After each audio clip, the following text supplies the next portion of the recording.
فالق الإصباح.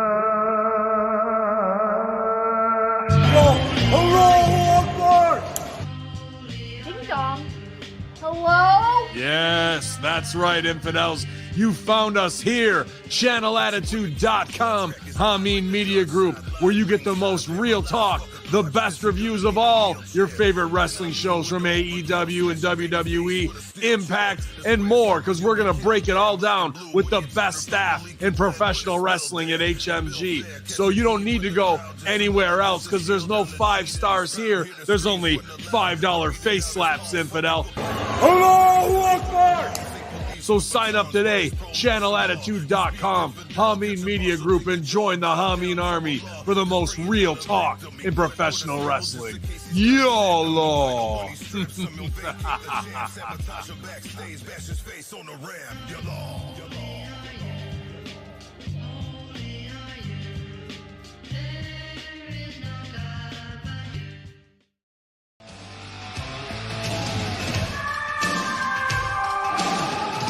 The PWC Network. What the world is watching and listening to.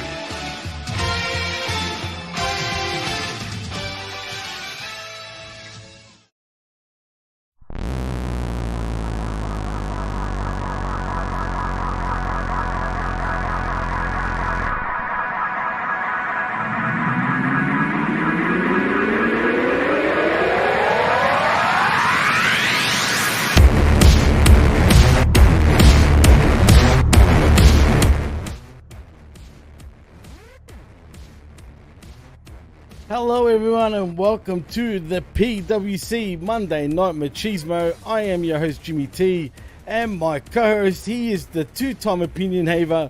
I say he's the 3-time. He is a Rip Rogers guy and he's HMG's own, I think, MVP of 2023. Haha, you like that, Vet? Vet, welcome back to the Machismo, man. Actually, it's been a while since I've been on the Machismo, but it's even been longer that you and I have been on the Machismo. That's right. Well, when you want a real man, when you want real machismo, you call me, the Vet. Yeah, absolutely. Yeah, it's been it's been a minute, but that's probably because nobody really wants to talk about Raw until up till a couple weeks ago. Yeah.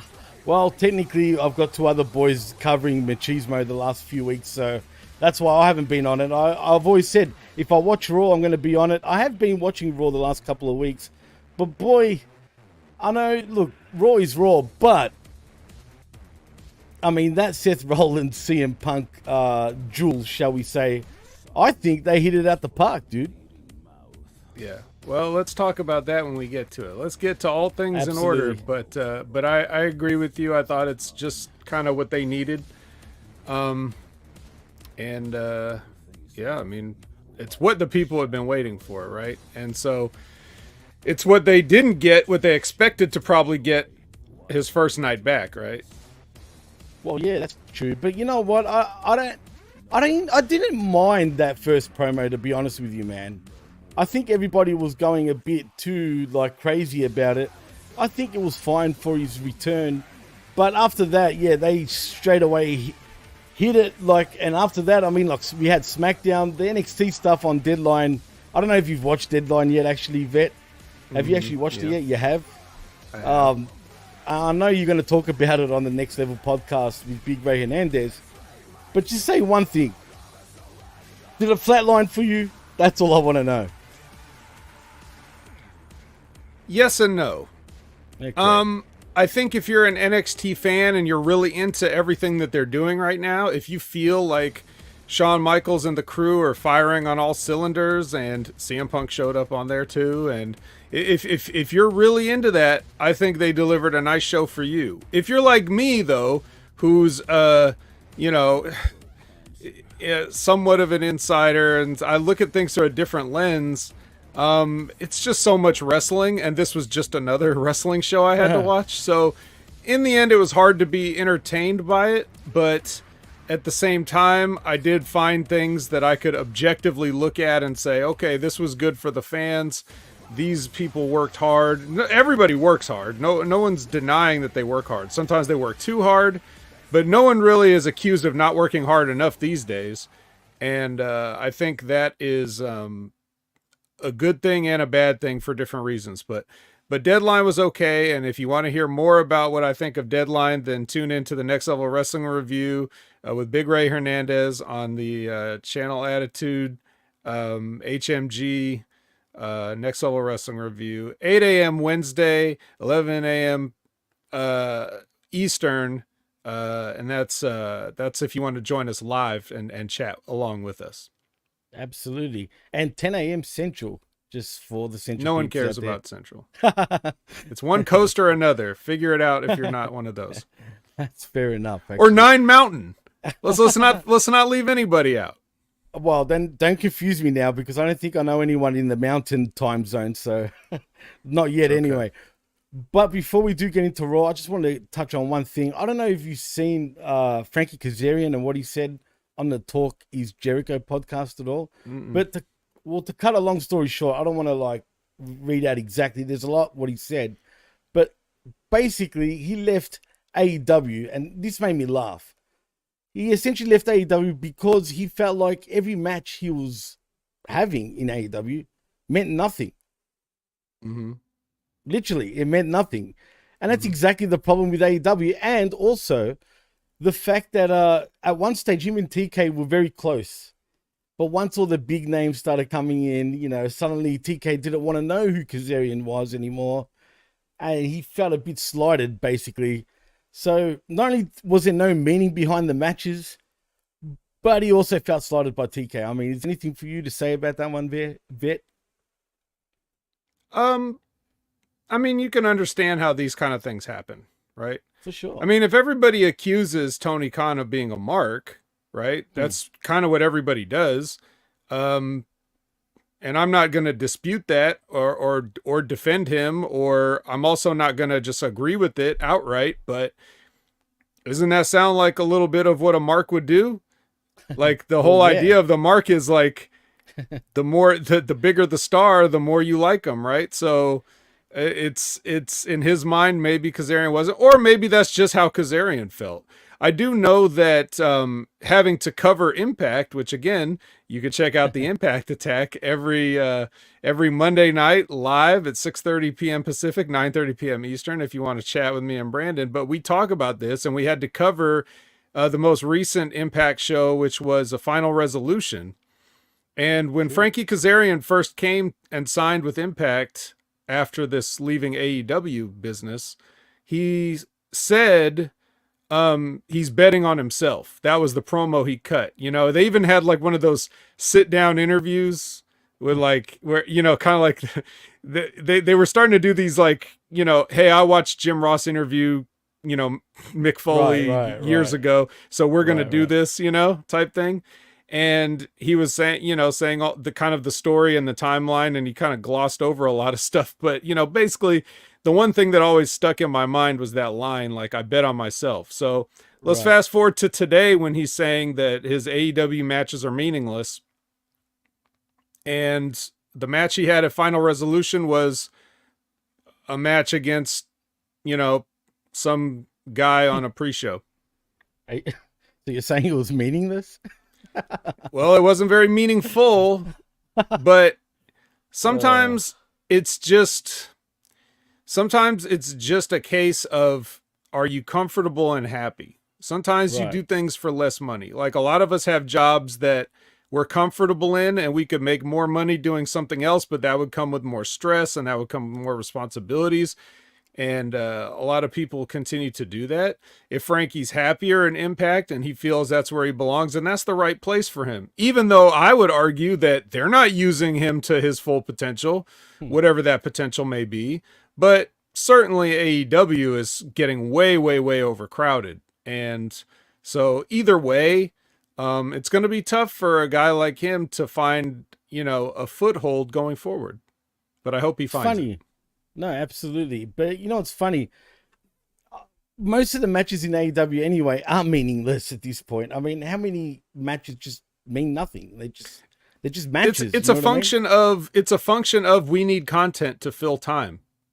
Oh, yes, right. And historically, how many matches were meaningful on television? Remember the NWA?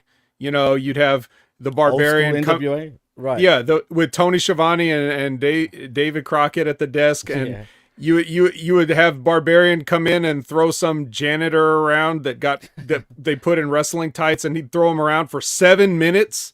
Well, like the Horseman came to the desk and cut promos because he wasn't even worth paying attention. I don't think those matches were meaningful either, but or you know, any matches in the mid 90s right before the Attitude Era boom when you had you know, the Freddie Joe Floyds and the TL Hoppers and were any of those matches meaningful? No, they weren't. So most TV matches are not meaningful because they're meant to be like a sales driver for live events and merchandise. So it's okay as long as you get that. If you really look at it, even today's matches that we call meaningless, they would be main event matches in any other era. So we're a little spoiled, and then we start to really lose sight of, you know, what we have. That's where my a la carte thing comes in, because if I see a guy that I like or a match that I like, I don't care if it means something or not. I'll just enjoy what I can, you know, regardless of the overall show structure or whether there's a story running through that match or anything. I'll just, okay, I like seeing this person, whatever they do, I'll enjoy that. And that's really the only way to enjoy wrestling these days, in my opinion. A la carte, man, it's true. I mean, you're spot on. You have to go into it like for what it is. I mean, it's the only way that you can somehow enjoy it. Otherwise, you're just going to disappoint yourself every time. But anyway, let's talk though about WWE Monday Night Raw, and we do come from Cleveland, Ohio, and woohoo! And we start off the show straight off the bat with Jey Uso making his entrance. And he gets on the mic and says he got yeet back, Vet. I mean, it only took him a week, right? They tried to yeet away from him, but he yeeted it back. He yeeted it back indeed. And he begins to hype up CM Punk's decision tonight. He tells Sami Zayn to get well soon. He calls out Drew McIntyre and says he's not trying to be honest. His actions show he's two-faced. And tonight, he's face-to-face with the Yeet Master, whatever that means, Vet. Yeah. Main event, Jey Uso. I mean, you know, people, I just want to quickly point out something about Yeet. People are pointing out, I've heard multiple people say this, about what Yeet means. Yeah, I want to put, don't know me, D, because you're one of them. But people are getting confused. When he says Yeet, it's slang. It's like street slang. But people think it's an old English term, which is true. But it's not the same thing that in the way that he means it. But anyway, I don't want to get too into it. Nobody thinks it means an old English term, okay? Right. Just know it from the internet and memes. Thank you very much. That's all I need to hear. If you need a meaning for it, if you need a literal meaning for it, they usually use it in terms of throwing things. But yes, it's an all-purpose word that you can just use for anything. Right, exactly. But he doesn't mean it in that sense. But anyway. So yeah, he talks about CM Punk's decision. He tells Sami Zayn to get well soon, and then he calls out Drew McIntyre, and like I was saying, he's two-faced and whatnot, blah blah blah. And then Drew McIntyre comes in. He says Raw doesn't want CM Punk in the locker room because he'll destroy it from the inside out, and he's one of the few people that traveled the world with him and knows what he's exactly like. He tells Jey Uso to look at him and turns to the camera to talk to Sami Zayn, saying he ran his mouth a lot and crossed the line talking about his family, but he's sorry, apparently. That's called a freaking apology, and Jey Uso is incapable of one when it comes to Drew McIntyre.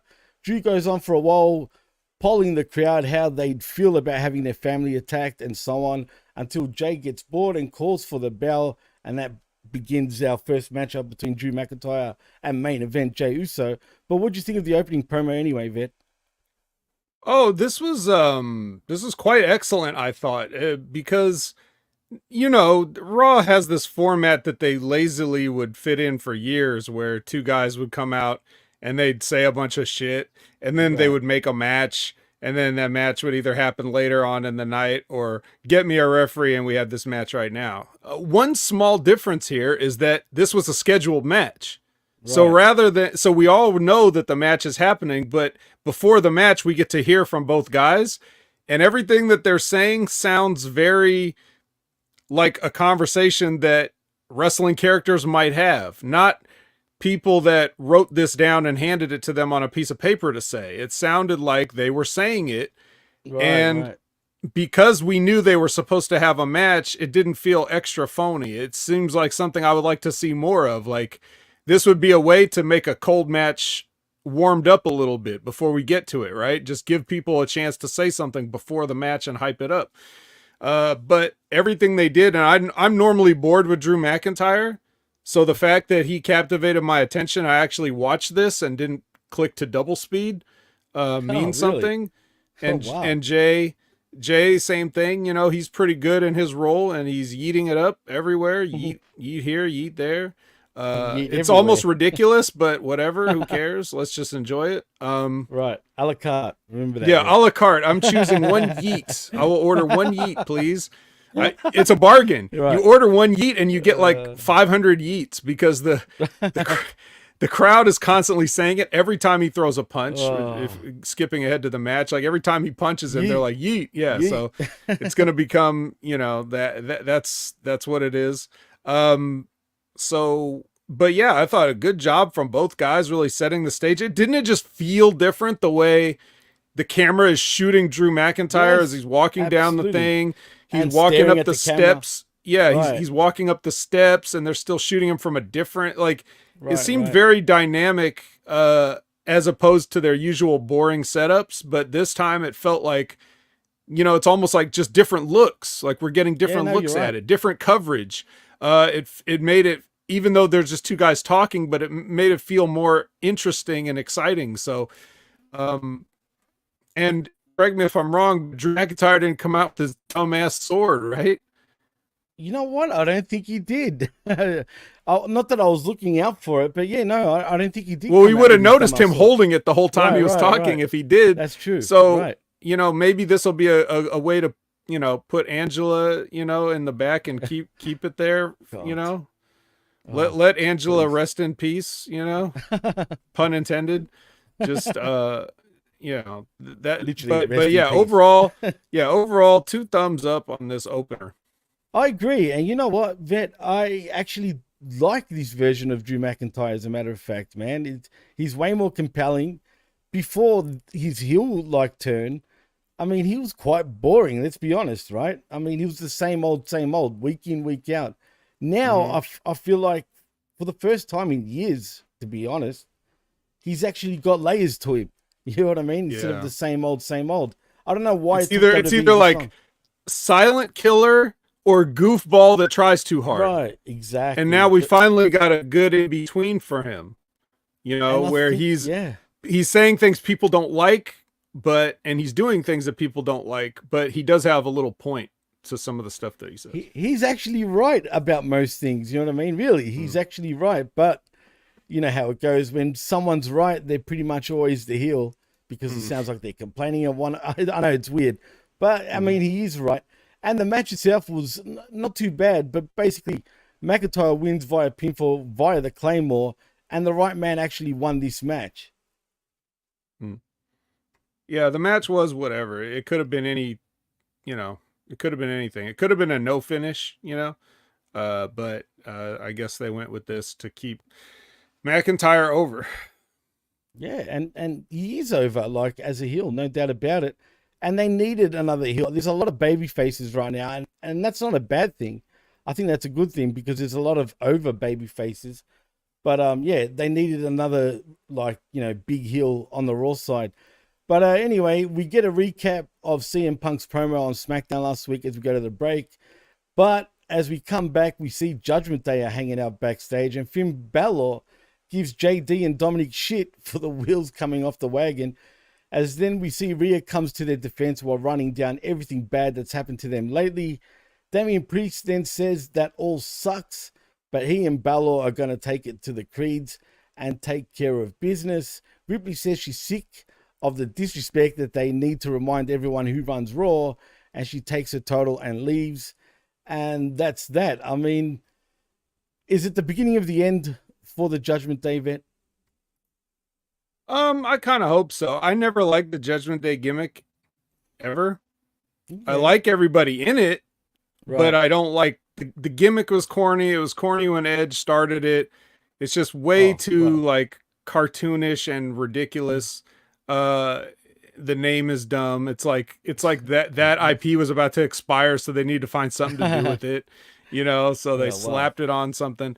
But yeah, just in general, I've never liked it. But this, again, much like the openings, promos, was probably the least cringe that Judgment Day has ever been for some reason. It just felt more natural again, felt less scripted, even though it was probably scripted, but it felt less scripted. That's the important thing. And I like Rhea, here just being like, I'm going to do it all myself or whatever, that kind of thing, but still trying to keep the peace, but still be agitated, so, yeah, I enjoyed this for what it was. I still don't like the Judgment Day. If they break up, that'll be great. You know what? I hate, look, to be fair, when Edge started the Judgment Day, it was pathetic, really. It was cheesy, it was corny, it just didn't work. But this version of Judgment Day, I didn't like it first, but I guess WWE have just shoving him in our faces week in, week out, where eventually I started digging him. Yeah. A la carte, I guess, right? So, I just end up accepting it, but I don't mind it because essentially it's gotten them all over, man. I mean, if Finn Balor is in the group and it's giving him purpose again, where he would have been really doing nothing, let's be honest, right? And Dom has hit it out the park. Rhea has become a huge star under Judgment Day. And now I feel like even with Punishment Martinez is in, Jesus Christ, Damian Priest, I feel like he looks more like a threat, except I get the impression, is it just me or are they morphing into a biker crew? It feels like they're becoming kind of bottish. Something's going on there, but whatever. Weird. It's fine. I mean, I don't think Judgment Day is like cool. I don't know if the WWE thinks they're cool or if they're trying to make them slightly corny because they're heels or whatever it is, but everybody in there is talented for some reason. I know you've been one of the biggest flag bearers for Dominic Mysterio, even though everybody else doesn't agree with you. So long. Right. And I still don't agree with you, but I think at least now is when you should maybe start thinking about waving a flag for him. I'm not saying you should wave it yet, but you should think about it. You should start maybe attaching it to the pole and getting it ready to wave. But, that's only going to come if they keep giving him time and chances. Of course he's going to improve. So absolutely. No, you're right. Yeah, but he's still coasting. I'm just watching him, like, speaking of NXT Deadline, I'm just watching him in this match with Dragon Lee, and I'm just like, this kid would not be in this business if it wasn't for his dad. So, like, I don't care what anybody says. He's not standing on his own, and no one would have gave him a job. Like, if this was just another guy from the Indies, they would not have given him a job. But, that's no disrespect to him. I'm just thinking of how the company looks at people and what they, whether it's, talent, real talent versus nepotism or things like that, and the way they do favors for people. Like, I get it. And I'm not even saying that they shouldn't have given him a job. I'm just saying, they probably wouldn't have, based on their past behaviors. They would not have given him a job. They would not have signed him if he weren't Rey Mysterio's son. So, but he's doing his best to fit in and keep up. So, I'm excited to see where he goes still, but everybody else in the Judgment Day is awesome, except JD McDonagh's not awesome, but he's good enough. Yeah. He's good enough. Yeah. No one's gonna buy a ticket to see him, I don't think. No, absolutely not. I mean, you've got Finn Balor right there, the real version, right? Like, well, so why would you want? Right. Yeah, why would you want JD if you have Finn Balor right there? No, 100%. But you do bring up an interesting point about Dom, because now and very soon it is his sink or swim moment. Can he succeed without Judgment Day? And it feels like it's the beginning of the end with him in the group, if the group is even going to exist down the line. But I guess time will tell, and we'll wait and see. Anyway, next we see Maxine Dupree and the Alpha Academy backstage. They're giving Maxine Dupree a pep talk when Diamond Mine then roll up to join in. Then we see our Truth come in through with a spool of big old timey Christmas lights, Vet, for the Judgment Day clubhouse. And Gable asks him to be careful and tells him he's not really in the group. Truth says he's got it all wrong and they're just misunderstood. He bids them a happy Thanksgiving and leaves. I mean, Truth is the gift that keeps on giving, bro. I mean, how can you hate the guy? Does anybody hate him? I don't think anyone does, as far as I know. Yeah, exactly, spot on. I mean, yeah, obviously, it's funny. Truth. Yeah, it's funny. Truth is great. He's making lemonade here, and Absolutely. even for the usual WWE stupid comedy scenes, even this was like less stupid somehow. I don't know how, but the show is doing everything right so far. I'm not Weird. skipping over anything, or like. I actually am watching this. So, granted, that's just because I was tired, but I couldn't fall back asleep. But still, well, there you go. You couldn't go back to sleep. Yeah, I because could of have Raw. just went back to sleep Right. or tried or just turned it off. But I was actually watching it, so Right, I was that's enjoying it. But yeah, like R-Truth, of course, great. I also like how Gable was, being reasonable with the things that he was saying. In terms of like, hey, look, man, Judgment Day's a bunch of assholes. And it also makes sense. Of course, the Diamond Mine is going to hang out with these guys because they're all serious about training and wrestling and stuff like that. Right, so like, right. it's a good pairing. They're trying to clearly give Diamond Mine the rub, and we'll see that later too. We'll talk about that when we get to it. But yeah, so, I like how things are going. I like how things are progressing so far. So far, this is an A show. We give grades on the wreckage, right? But Right. so far I'm giving this an A. They have yet to lose the A. That's true, and we will give grades at the end of the show. But yeah, so far so good. But anyway, so that brings us to the next matchup between Maxine Dupree versus Rhea Ripley. And now we said about the A, right? Now I feel like we've knocked it to A- a little bit here because this match stunk. And I'm not blaming Rhea Ripley here. It just shows how bad Maxine Dupree truly is in the ring. And boy, does she need to do a lot of training because it looked like Rhea was getting frustrated when she was trying to do moves, bro. Yeah, maybe a little, but that's kind of what she would have done in any case, I think, because that's the character she has. Right, but even when she's trying to Rhea lift Ripley is too professional, I feel, to like visibly be frustrated for real. Like the way Yeah, I Randy Orton guess, used but- to do back in the day, Wow. when he was a serious asshole. I don't think Rhea's like that. So I think she took what was happening, like the fact that the match was starting to suck, or at least not so much the match sucked, but it's just that Maxina's timing is all wrong because has no Bad. reps of doing this, man. Oh my God. So It was bad. but even that being said, like Rhea took that and made something out of it. Like rather than get flustered, rather than, like when I say flustered, what I mean is, I get you. when you can physically see sometimes, people would start to start stiffing somebody if they were doing this. Well, like yeah, they would give Maxine a shoot punch because she didn't get up for a move at the right time or something, or she mistimed her post. Yeah, her It's timing like- was way off in everything, man. Yeah, in so this match. so there would have been people that would just like give her a stiff boot to the face for doing that. But instead of that, Rhea turns it into a thing of like, like her face is telling you the story of like, you little idiot, like you think you're gonna fuck with me, mommy, like, so she's trying to tell a story with her character rather than just stiff poor Maxine. And that's the professionalism that Rhea has. And I'm not even going to drop it down to an A-. Look, Maxine doesn't have any business being on TV at this level. And still, Rhea made something out of it, so it stays an A. Yeah, look, you're right. That's why you're the vet, man, because she didn't get flustered.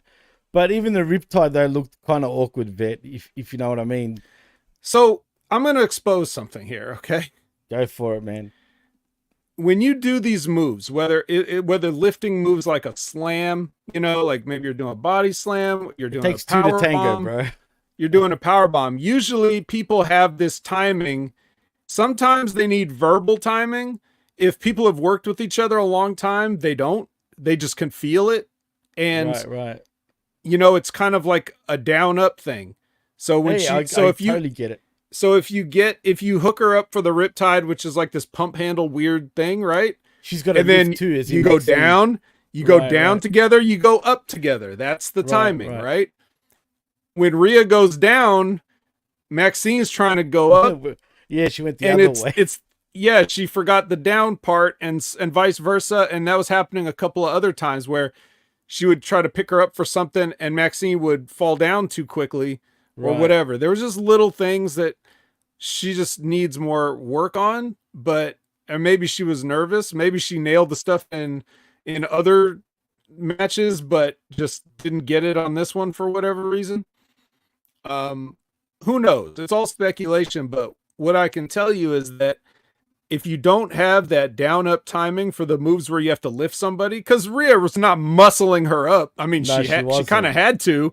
She kind of had to once they were both in the air, but nobody deadlifts anybody in a wrestling ring. You're supposed to post and help. So Maxine's timing's off. Live and learn. I'm sure that she had several people talk to her, probably including Rhea. Hopefully it won't happen again, or they'll just see maybe a little too soon to be getting a spotlight like that. But nonetheless, the story that they were telling was accomplished, that this girl is not on Rhea's level at all. And it's a good showing for Rhea. It's a good win. And, I'm impressed with her professionalism. Although I will say Rhea Ripley does win via submission with the inverted clover leaf. And if there was a receipt anywhere, I felt like the knee at the back of the neck, that clover leaf looked a bit more sort of stiffer than usual when she locks it in, if that makes sense. Maybe, but again, that could have always been the plan, or it could have been an audible she called because she was trying to save the segment. I don't know Rhea at all, but she seemed like a very sweet lady in real life. I've heard that too, man. So I think that if anything, she was doing it to try to save the segment. Be a little extra vicious just so that the people have something to be like, oh shit, and maybe they'll forget everything that happened before that. Right. I think she didn't like I think personally that the riptide was meant to be the finish, but I don't think she was happy with the way it looked. So she went into the cloverleaf instead. So, but anyway, look, Rhea doesn't come across as the political type anyway to be go to the back right after this match and say, Maxine is fucking pathetic. She's shit. No. Why'd you put her in the ring? I don't see it like that, man. And she knows her spot. And I think at the end of the day, she's confident in who she is and understands that she's one of the biggest stars. She doesn't need to do that shit. So yeah, no threat by Maxine whatsoever. She probably hugged her and said it's okay, sure. 100%. I can see that. But sorry to ruin the mystique of mommy, but she seems very nice. No, she definitely is, from what I've heard. Anyway, post-match, Ripley refuses to let go of the hold, and Ivy Nile then hits the ring and gets in her face, and that's that. But what's interesting, and I started thinking of you and Ray, actually, with this video package of Katana Chance and Kaden Carter. You know what? I'm starting to understand why you guys think they're the best tag team in many ways. At first, I laughed how you guys said that, but now I'm starting to understand what you guys mean. And they actually are legitimately, they're the best female tag team by a mile, that's for sure. But truly, they're just in sync with each other, man. They're just, I don't know, they're just they go so well. I just don't like how short they are, but still they make it work. Yeah, they're very short. And I think that's one of the reasons that it makes sense how they constantly have to use teamwork and everything. The same way the Rock and Roll Express had to, with guys like the Road Warriors and other teams, like they just, Right. well, there's two of us and we're very fast and we use double teams and that's how we're going to do it. And same thing with them. I don't know if that's something they came up with. I don't know if it's something that an agent or producer they had in NXT has helped them with. I don't really know who's responsible for their teaming together or their change in, presentation or whatever, but whatever it is, it worked for them because before they were together, they were just kind of two singles with no direction. So I guess maybe they became friends in real life and decided, hey, let's be a tag team. You don't have anything better for us to do. So, that's basically how I guessed it came together, and they've been doing good ever since. They even still haven't really shown what they can do, even on Raw, since they've been on there. No, they haven't really been on much. And it's not like there's like great established women's tag teams to even work with. Everybody's just like slapped together. So right. It's a little bit different, but yeah, we'll see their match a little bit later. But yeah, this little package of them going to a rave or whatever, like, that became their gimmick at some point. I don't know. Does that mean they're getting high too? They're on fucking ecstasy and whatnot. I mean, who knows? I don't know, man. I don't know. Well, you know what? I think it is their idea because I don't know if you've paid attention to their Instagram, but they've been going out everywhere, bro. If you check out the Instagram, they've been at Disneyland, they've been at raves, they've been out here, they've been out there, hanging out together all the time. And now they've brought it into a vignette, which I feel like they legitimately were at this event, whatever it was. And then decided, fuck it, let's just shoot something while you guys are there. And I think they're in sync with each other. They seem to get it.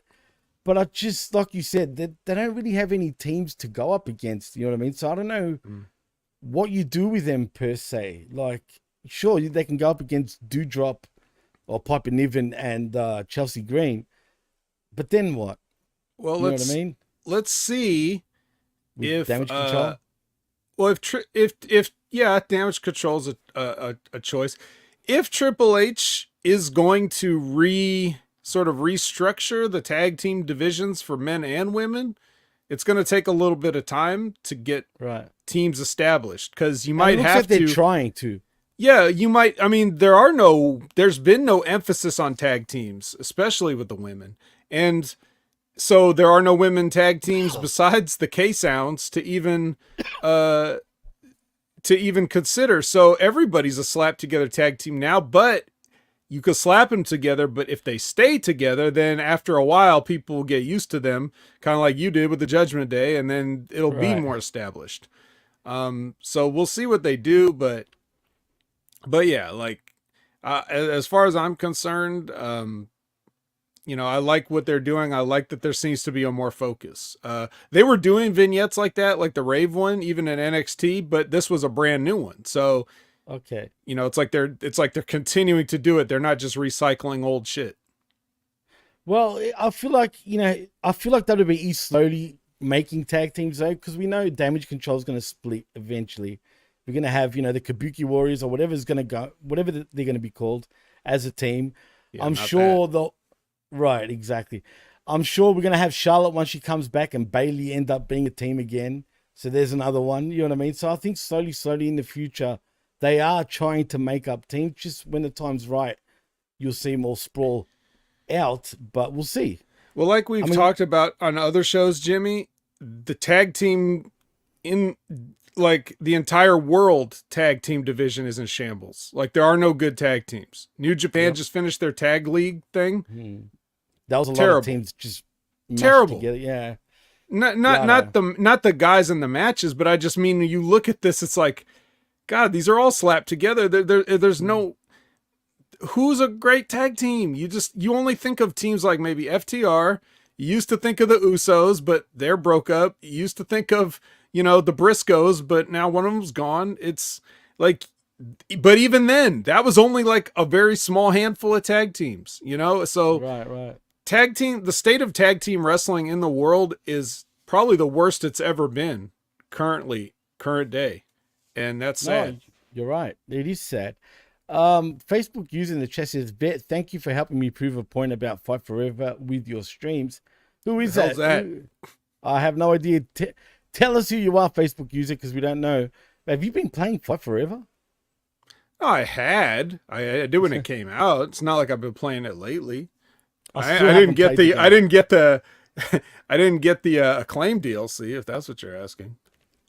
Oh man, that game just, I want to play it, I want to buy it, but it's just not worth top dollar for me to buy, man. It's not worth top dollar? Speaking of top dollar, have you seen what this idiot's been saying on Twitter, bro? Nah. I just want to say one thing. This is how stupid this guy's. He's hanging out now with Snoop and all the rappers. He's a rapper now, right? And he's surely. basically right.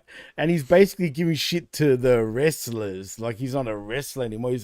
He's a a rapper now. And people are just giving him shit. You know what I mean? It's like, shut up, idiot. You're just bitter because you got fired and blah blah blah blah. He's like, no, blah blah blah. But bullshit. Facebook user says, "Don't buy it, Jimmy. Save your money." Well, when it's cheap, I'll buy it. It's Edan, our very own Israeli listener in Edan, Ben Shlomo. Yeah. Happy Hanukkah once again, man. By the way, for yesterday, the day before. I don't know how many days it goes, but I know it was on the third day.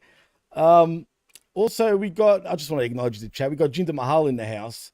Also, he says, Maxine and Rhea, I give it 4 hand lotions out of 5. God damn you, Jinder. Where have you been, Jinder? As in, where have you been hiding? You're not even on television anymore. Yeah, what's going on? Dushare, was supposed to go have a meeting with Triple H. And Chris Willen wants to ask, do you guys think there are too many baby faces in WWE at the moment? Someone needs a real nasty heel turn like ASAP. Heat shit up going into the Rumble, which kicks off WrestleMania.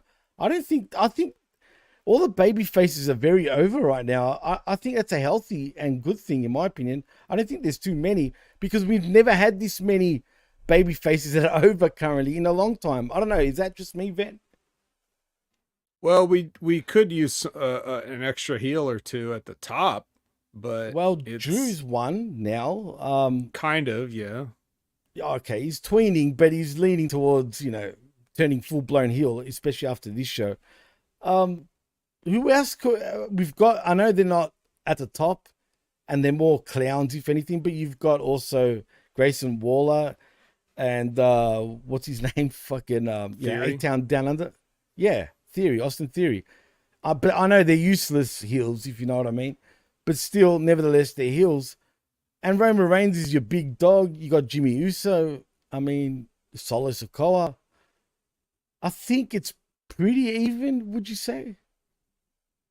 Yeah, I mean, it could be better. The problem is, the bloodline thing kind of, they really did take over and, pillage the entire landscape and left nothing for anybody. They fucking beat everybody. They made everybody useless. And now it's like, now the fact they're just now getting more baby faces back up, but this is like rehab mode, Yeah.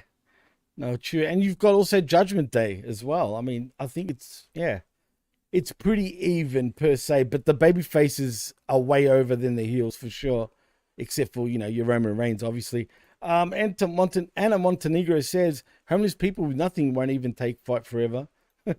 Yeah, because you can't smoke it. You can't smoke a digital video game. That's a shame. But anyway, let's get back to Raw, though.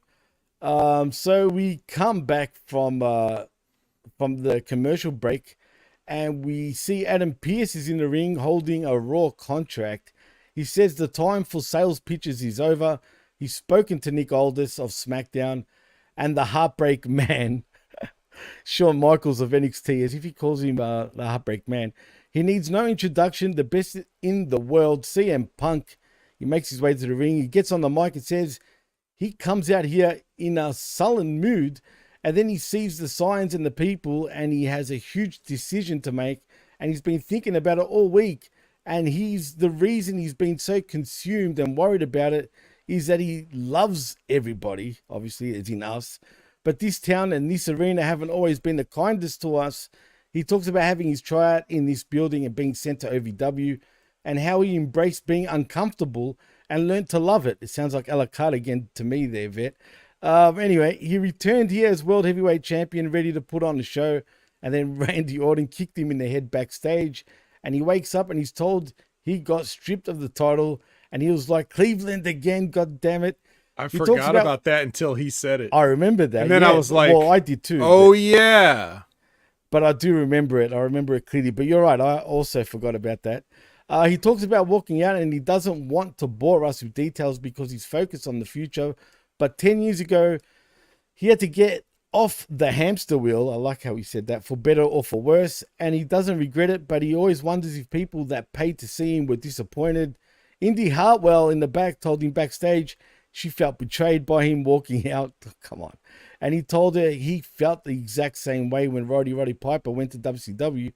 So if you feel the same way about him walking out, he understands, and hell, he even apologizes, Vet. He's gone to SmackDown and listened to Nick Aldis. He's put together a very substantial offer. He went to talk to Shawn Michaels, and 15-year-old Punk is tickled to have gotten an offer from HBK to help mold the next generation.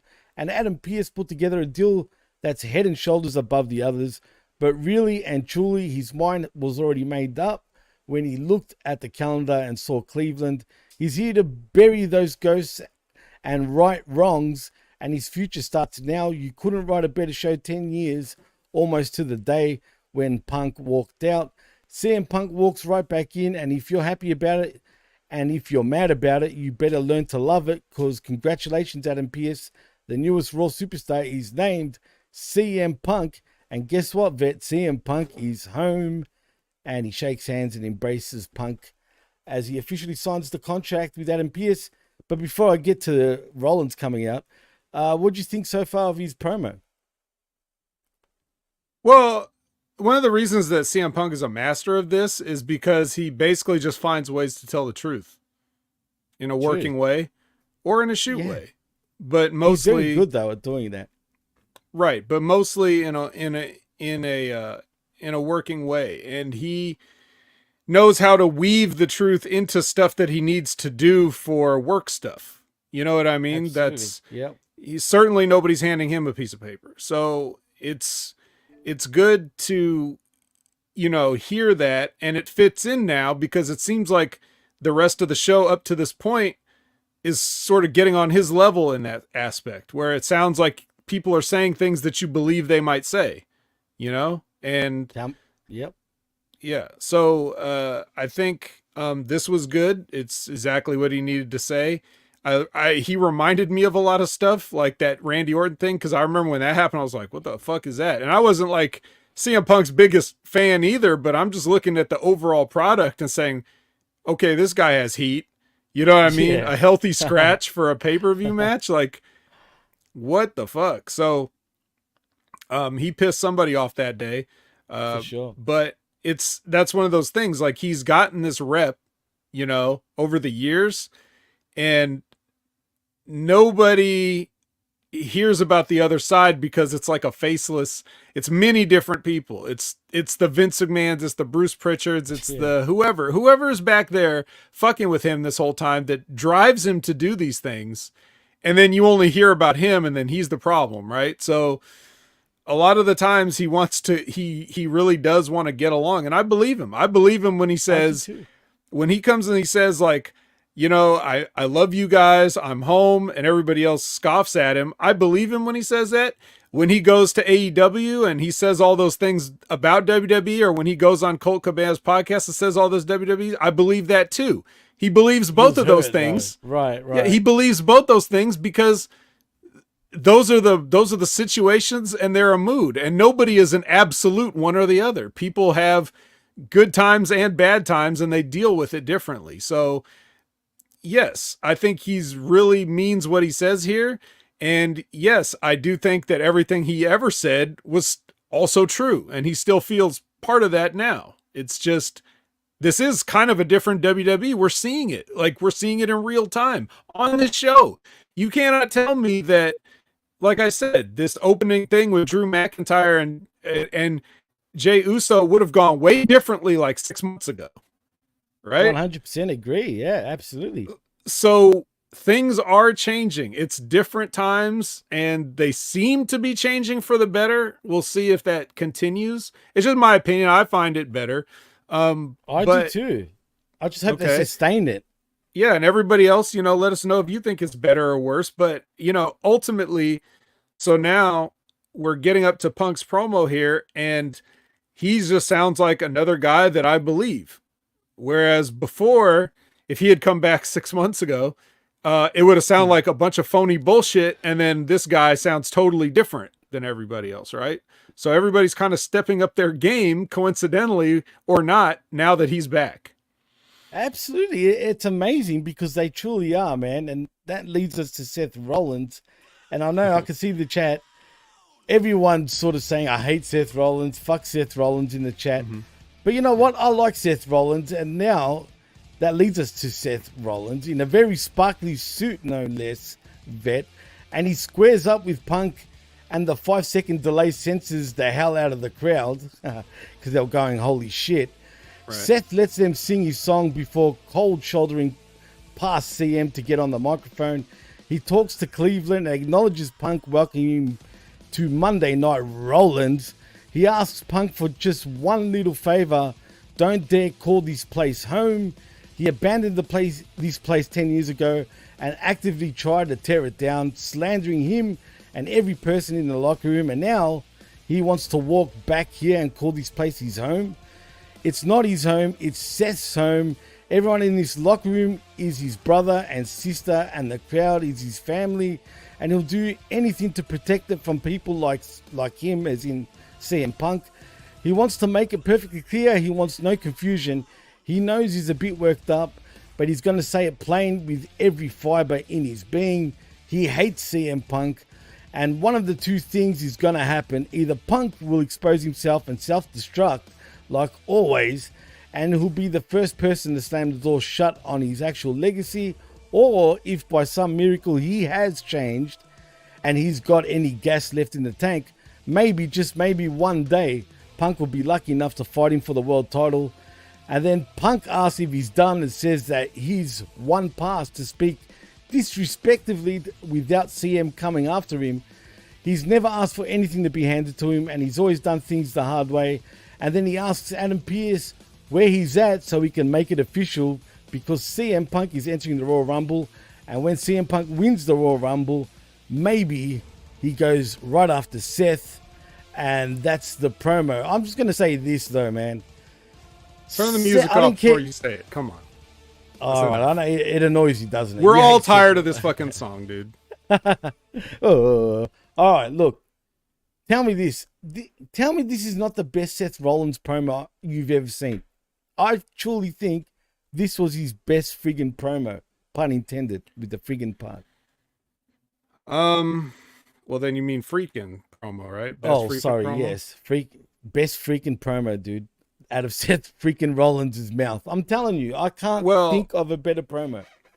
Yeah, I can't either. Without a doubt, this is the best promo Seth Rollins has ever done in this weird, stupid version of himself.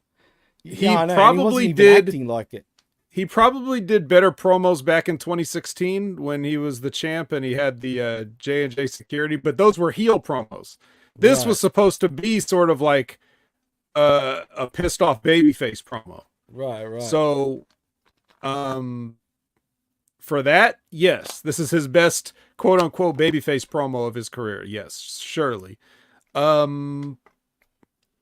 Although I will say, as I sit here, like again in my bed, not turning the thing off and going to sleep and just kind of watching it, even though there's nobody here to say it to at the time, I'm watching this and I just say out loud, like, what are you, Hangman Page?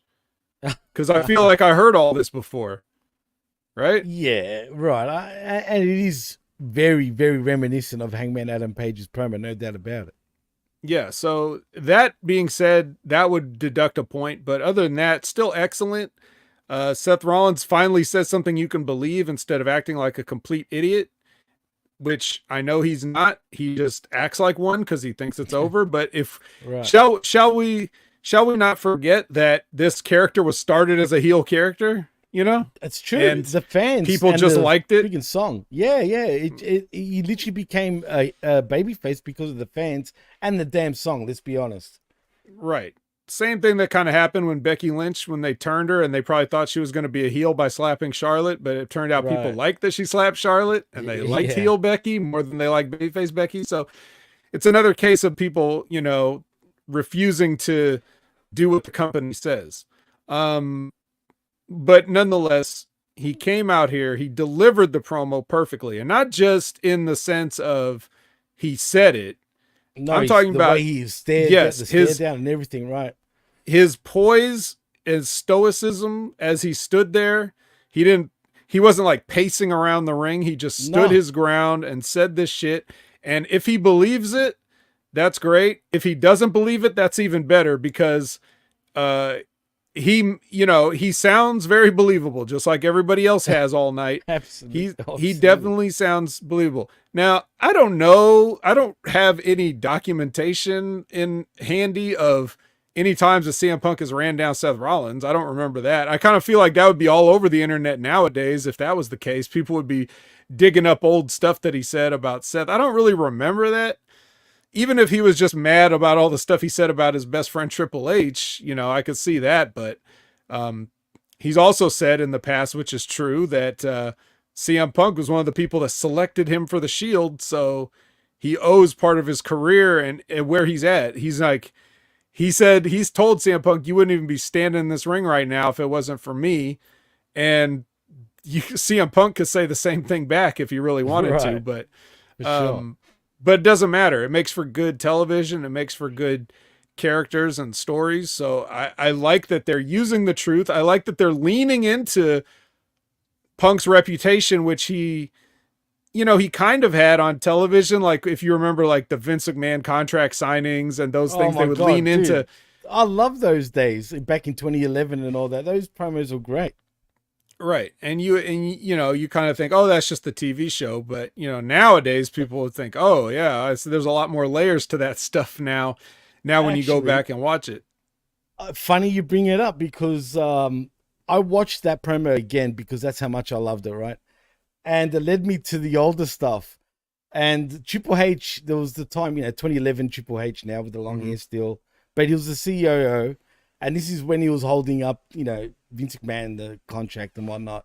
But we all knew he was disgruntled during that time too, in real life. But I remember Triple H saying, it is me that I'm the reason that you've got, cult of personality. I'm the reason that you're still here in this company, and I just started thinking, it's funny because this also, you can bring it, fast forwarding it to today. Again, it's Triple H that brought him back again. It's Triple H that probably done the new version of Cult of Personality. You know what I mean? So best for business is a shoot. It's a shoot, bro. It's best for business, and it does have that meaning still back then, even now. And I truly believe him and Triple H have totally squashed whatever problems they've had. Yeah, man. Triple H knows he's a fucking asshole. He knows that. Yeah. He just doesn't have to be anymore because his role is different now. He's not active. Right. And he knows, look, he's pretty much taken a leaf out of Vince McMahon's book by, bringing back guys that, even though he had problems with them, he knows that it was good for business. And how could you not bring Punk back anyway after what happened in AEW and whatnot? So, I mean, it was a good move. But you know what I noticed too before we move on? And I want to ask you this. You know what's ironic? Who are the two biggest baby faces right now in the company, bro, when you think about it? Biggest babyface? Well, are you going to count Seth Rollins? No. Well, he's in the top 3. Okay. But top 2. Let's say LA Knight. Would that be true. One of them? Oh, come on. How many baby faces do you think there are? No, I was going to say just Cody tell me who you're and thinking. Punk. Cody and Punk, I was going to just put out. But you're right about LA Knight too. I was going to say them two, definitely the two biggest on Raw, in my opinion. And Seth Rollins, but them two in particular. You think back, these two guys are two of the biggest names in WWE, period. And AEW had both these guys, dude, not long ago. And to think they screwed it up like this, I mean, unbelievable, man. You know, your 2 WrestleMania nights, just say, hypothetically, we don't know if it's going to be the case, but just say it's Cody and Roman, night 2. Seth and Punk, I think, will definitely be one of the nights, right, as the main event. Imagine that, bro. Like, 2 guys from AEW that are really WWE guys, but still, it doesn't matter. They were in AEW, and now they could be both the main events of WrestleMania night 1 and 2. I mean, wouldn't that, if you were Tony Khan, tell me you wouldn't be pulling your hair out. I mean, look, we reap what we sow. So, well said. He's got nobody to blame but himself and maybe Bryan Danielson a little bit. No, just kidding. Just kidding. Just kidding. I know you're not. Yeah, but no, because I know Bryan Danielson had nothing to do with it. But so yeah, you could do that. Now, I've said that really the Mania match should be Punk and Austin. I mean, that's a no-brainer. We don't need Seth Rollins at Mania. We don't need Seth Rollins for the title. We really should have done, I would have done Seth and Punk at the Rumble, like as a match. Because other than that, who's Seth Rollins going to fight? Was he just going to have the Rumble off? So I would have done that. And it's less time to wait. Right. And I'm not going to sit there and book the whole thing out for them, but you got enough time to get from whatever with Seth and leave that unfinished to go later on down the road, maybe SummerSlam, maybe whatever. And then get Austin and Punk in the building for Mania 40. It's going to be the biggest match you can make. It's going to be the most money. It's going to sell out the stadium for sure. Not like a worked sellout. It'll probably sell it out for real. Right. And that'll give him his dream of main eventing a WrestleMania. And then, you'll probably get whatever too. Yeah. Maybe. So yeah, that's what I would do. Cause also time's running out on that. I know, that's true. So, see, I was thinking more next year, maybe you do Austin. Yeah, we don't know about next year. Punk could be hurt. Right. Punk could be disgruntled. Austin could decide he's done for good. Like, I think he's more open to it now. So it's also 40. Like, that's a nice round number. Big anniversary, big deal. Like, something like that would be really cool. Nobody gives a shit about Seth Rollins' fake heavyweight championship, right? Like, that's cold, bro. Tell me when I'm telling lies. They pulled this belt out of thin air and handed it to him. Like, this is saying no one gives a shit about this belt. It doesn't mean anything. So the only belt that anybody cares about is Roman's belt, right? So this is not important. Yeah, see, and that's the thing. How do you build this World Heavyweight Championship, dude? The problem is when you've got Roman Reigns as your champion, right, and the way they've built him up, like the mega Roman that he is, it really does make that World Heavyweight Championship that Rollins has sort of second rate, man. Because I'm sticking with my belief. Okay, you can call me crazy or not, but I've been saying it ever since all year long. I believe the plan was for Cody to win, and they changed it. Right. And then they just went ahead with all the plans they had. Because look at it. Why would Roman be gone for so much time? You know, it doesn't make sense. You could have had Cody being the champ all this time. You could have had the Brock trilogy would have been for the championship and all this other stuff. Like, it was supposed to be Cody. I'm convinced of it. And the Rumble and the bloodline, bloodline fell apart. Right. But Roman's still the champ. True. Like, what? You cannot convince me that the plan was not for Roman to lose. And remember when Roman challenged for the tag team championships? Yeah.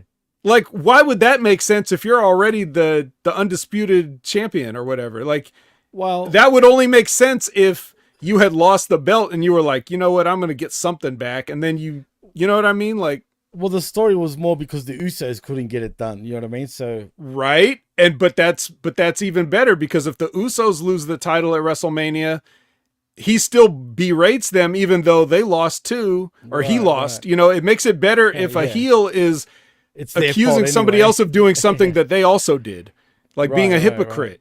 That gets you heel heat. So if he's like, I'm going to win the championship, and then he doesn't, and now the whole bloodline falls apart, now him being gone for all this time, that makes a lot more sense, right? I agree with you. Actually, I do, because when you look at it, when you follow it, it had to be the end of Roman's reign. No pun intended. Yeah, it really should have been. Right. And I think that belt, weird. that Seth Rollins have was probably something they were going to give to Cody to replace the 2 belts. Wow. Like instead of carrying around these 2 dorky belts, let's consolidate it into 1 belt so you don't have to have 2. And now there's 1 undisputed WWE Universal Champion. And that's what's confusing. And this is the one title. And you go back and forth from Raw and SmackDown defending it. And, basically everything played out the same as it did, only Cody has the belt. That's the only difference. And then Seth Rollins can do whatever the fuck he does. Have matches with Shinsuke Nakamura for no reason. Like he can do all the same stuff. It changes nothing in what they did all year. If Roman had lost at Mania, it changes nothing, but they fucked it up. So I know, and he would have been gone, and that's that for now. Yeah, you're right. Yeah, it's strange. It's very strange, and on top of that, when they call Roman's belt the Undisputed Championship, that makes Seth's belt look even more less. Right. You know what I mean? It's the consolation prize championship. Right. Which is sad, but you couldn't get that. Yeah. So anyway, back to Punk. That's why I don't think he needs Seth Rollins. I don't think he needs this weird belt. No, he doesn't, and he won't win it. Even if they do have that match, he'll lose, I think. Right. So I would do something like at the Rumble, 1-on-1, non-finish. However that is, maybe Seth loses his temper and hits CM Punk with an object or something, gets disqualified, or they get counted out, or whatever. Some shit to not have a finish in the match. You, Phil. I hate you. Yeah. Something like that, just something to get out of it, and then split him off, and then split him off with something else.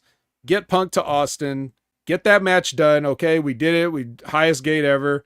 And then we can move on, and when Austin goes back home, now we can go back to Seth, and then we can go in that direction. Or depending on what happens with Cody, if Cody does actually win, maybe now we got some intrigue. Maybe Rollins isn't happy with his little consolation prize belt, and he wants Cody's belt because they had a trilogy themselves. So maybe there's some unfinished business there. So, there are lots of ways you could go, but I just think, just for the record, the money is Punk and Austin. So, besides that, like I said, Seth nailed this promo. It was great. I was wondering if they were going to leave CM Punk neutered like that, because he had to sit there and hear all this stuff again. Seth working the truth kind of into it in a working way. And then Punk gets the last, like you said, he got the last word. But the best part of it, again, the camera, you got to give it up to Kevin Dunn for these. But the camera shot of the close-up on Seth where Punk walks past him and then just like staring at him over his shoulder. Love that. That was great. So good.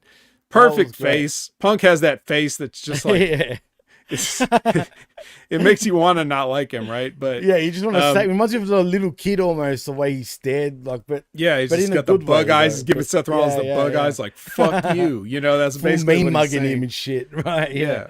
No, I like that. So you're gonna hear try to dress me down in a sparkling purple suit like you're fucking Prince or something. Hey, true. Yeah. So I loved the whole thing. I loved it all. No, absolutely, man. And the only thing with the Austin thing, and we'll move on right after this, they got to do it ASAP. I don't want just a quick sort of match. I want to build to this where, the alcohol, one guy loves beer, the other guy doesn't love beer, you know what I mean? Doesn't like alcohol or drugs. You want it to sort of build. It'd be the most, I'd love to see how they go on the mic, one-on-one. Oh, it'd be some great stuff, you know what I mean? Yeah, absolutely. Yeah, but next time they're in Texas, next time they're in Texas, just have Austin be there for an appearance, have them run into each other somehow. You could start with like it being friendly and then turn into something. Sort of like little cheap shots, or Punk starts crying. Just say the Royal Rumble happens, right? He doesn't win it. So he doesn't get his match with Rollins. This is how you can work it, right? He doesn't win it. He's crying about it, basically. He's kind of becoming that obnoxious old Punk again sort of thing where he's complaining about everything. It's a conspiracy against him. He was happy to be home. Now he feels like he's a stranger in his own home. Like, do you know what I mean? Like, play along those lines. Only, yeah, that might have worked at one time, but I think he's crossed over into that point where you can do no wrong now. Kind of like Randy Orton can never really be a true heel again. People love him too much. Orton's a freaking legend now, bro. He's earned that respect. It's too, and I hope they don't try to do it. I think they should know what they have and just don't go with that. And I just feel like certain guys are just at that you can't turn them type deal. You can't turn Austin either. So I think it could just be a thing that starts where it's like, you know, DC is like, so I heard you're fighting again, you know, like because you saw the KO match and all this stuff. It's just like, you know, all this stuff is like, you know, we never did have that match. And he's like, yeah, we never did. And then it doesn't even need to be heel or heel baby or anything like that. It just needs to be a match that's going to happen and tell people about it so that they'll want to be in the building for it. That's it. Like little sort of smart ass remarks without sort of being too obvious, but them to get it. Like they see the bullshit. They could come up with a lot more stuff if they had some time than we could here on this podcast about one episode of Monday Night Raw. So hopefully they do it. Hopefully they do. Hopefully. And they need to do it soon, very soon. Aaron says Vet is well, I assume he means Vet is too smart to do a baby match. Is it smart to do a baby match? Look, some things transcend that. Oh, you know what I mean? Yes, Vet is it smart, exactly. I don't believe that a baby match is difficult. I think it's just more difficult than a baby heel match, but I still don't think it's that difficult, especially if the guys are over. Like I've always said, when you're over, it doesn't matter. You can be a heel, you can be a face, you can be a tweener, you can do whatever you want because you're over. You know what I mean? So yeah, I agree with that. In this type of special attraction match, it doesn't matter because I don't think either, like, fans are not going to want to boo either one of them. You know what I mean? No, regardless. And Punk in the match, Punk will be the heel, but just in the match. 100%. Like he'll do something that gets people to boo because it's Austin, right? Right. Absolutely. And he knows what to do with that and when to do that. If you saw his last run of matches in AEW, like you could see he knew when to, like, I think at Forbidden Door 2 with the match he had with Kojima, like that man, even though he's technically they're both baby faces, but you would see him do stuff just to be a dick, right? Like, he knows how to do it. He knows how to do it. Absolutely, 100%. I mean, we can go on and on about this, but like I said, we both loved it, but it's time to move on.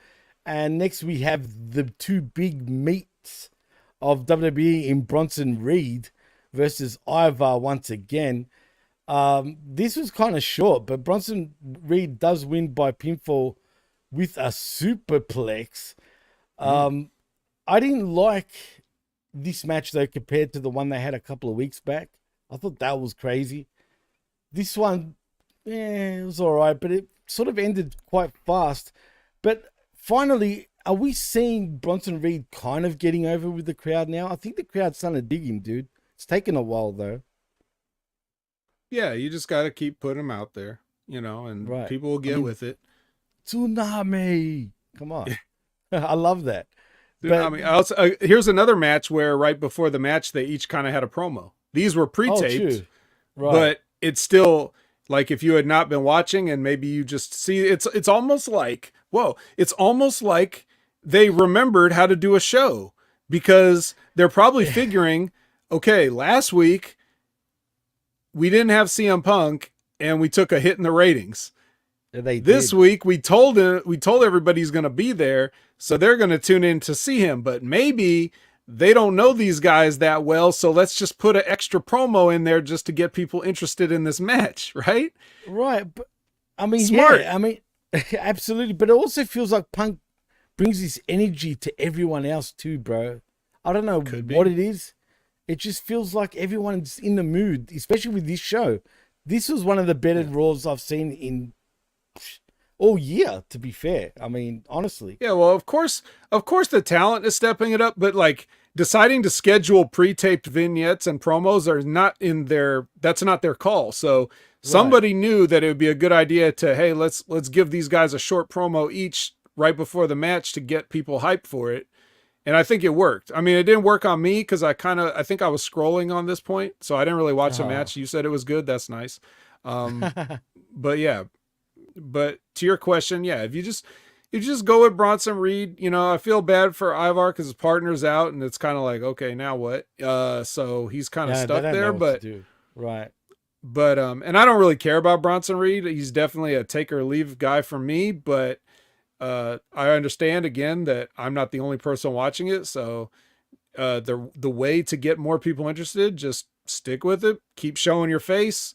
Keep making him look strong. Even if he loses, there's a way to make him lose without, not seeming strong. So another good showing for Bronson Reed here on the program. Well, there's something in the water in South Australia, dude, in Adelaide, which is the state over towards the west from where I am. Funny enough, because I mean, look, they've produced Rhea Ripley now, Bronson Reed as well. But Bronson Reed's just a big, bad Aussie Samoan dude. You know what I mean? Because he's Australian, obviously, but he's Samoan background. And I mean, I've seen him in person numerous occasions. I know he's not tall, but God damn it, he's one wide unit, bro. He's just like, I can't explain it. It still impresses me, though, that Suzuki, I watched Suzuki gosh pole drive him. I don't even know how the hell he did it, man, but the roof came off the place when he did do it. Crazy stuff, man. Jinder Mahal says, Bronson Reed. Yeah. Get pile driven, bitch. I'm telling you, bro. Jinder says, Big Bronson Reed got big titties. He does, but they're pretty shaped though too, man. Like he's got bitch tits that are shaped. It's a weird sort of thing. Like he's just a bowling ball with arms and legs. Hey, yeah. He's Humpty Dumpty. Or actually, you know what he is? From Sonic the Hedgehog. Dr. Robotnik, dude. Dr. Robotnik? Okay. That's what he is. Like, no shit. Same sort of thing. Anyway, we come back, though, from commercial once again, and we go backstage as we see CM Punk running into Judgment Day, and he decides to ask where Rhea Ripley is. Damian That's Priest what we all laughs. want to know. Absolutely. We all want to know. Damian Priest laughs and calls him funny and welcomes him to their show and says he hopes he's the guy that finishes his story around here because he'll be waiting with his Money in the Bank briefcase as Judgment Day make their entrance. I will say this, if Rollins and Punk do have their match, and just say Punk wins, I bet you Priest does cash in on that match. Or even if Rollins wins, I think he's going to cash in and win it either way, if them two have that match. For some reason, I'm of the belief that the WWE has absolutely no idea what to do with this briefcase. Oh, no, they don't. They really don't. But they have to do it. I mean, don't you have a year, correct? He's got some time left, but it's like, they're like, God damn it, we didn't want... I'm sure the current creative did not make the call for him to win it in the first place, so now they have to deal with it. Oh, true. Good point. No, you're right. I mean, shit, it feels like he's had it forever. I even forget that he's got the damn briefcase. But Aaron Ben Schneider says, Rhea is the Jay White of the show. I am sorry, but she's amazing. No need to apologize. We know she's amazing. Mm-hmm. But the Jay White of the show, I know what he means by that because we all love Jay White in AEW, but... He ain't from Adelaide. He's from to the right. Actually, it probably takes just as long to get to New Zealand as it is to get to Adelaide. But hey, at the end of the day, though, Jay White, New Zealand used to be part of Australia, as in legitly part of Australia. And then it doesn't matter anymore, Jimmy. Jay White is an American citizen now. So he is. He married. You motherfuckers. Now, you know what? You're right, man. We got the switchblade now. He fucking sold out, bro. Yeah. Yeah. I wonder, he probably never wants to come back down here, bro, ever. No. Unless he has to wrestle here. But he did marry a nice American lady. But yeah, I mean, once you go to the States, the only one that seems homesick out of all the down under people, including New Zealanders, obviously, is Rhea Ripley. She's the only one that kind of goes back and forth between down here and back to your neck of the woods, man. So I can see her being the only one that eventually moves back to the States. I mean, to Australia.